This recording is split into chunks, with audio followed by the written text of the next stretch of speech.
Jamani, kuna swali nimekaa nalo kitambo sana, lakini nimeshindwa kuvumilia kwa kweli. Ningependa kupata majibu na comment kutoka kwenu.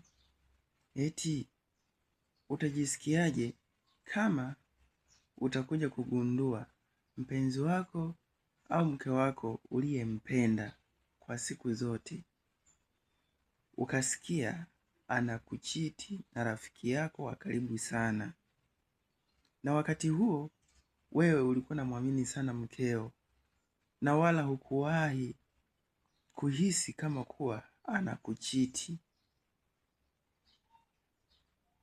Ningependa kujua, je, baada ya kufahamu hivyo utamwacha mkeo au utaendelea na mkeo na kuvunja urafiki na huyo rafiki yako?